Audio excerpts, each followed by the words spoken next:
They'll stay locked together like this for up to 3 days. But the coolest part about this frog is the tail that gives him his name. It helps him overcome his biggest hurdle: mating. First, he has to find a female. Easy to spot, they're bigger, and the girls don't have tails.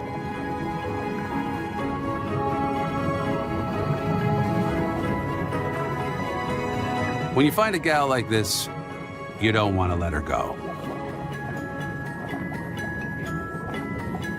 Better to be a bit clingy than to risk her being swept away. Other female frogs lay their eggs in the water for males to fertilize. But in a stream like this, all those future frogs would be washed away. That's where the tail comes in.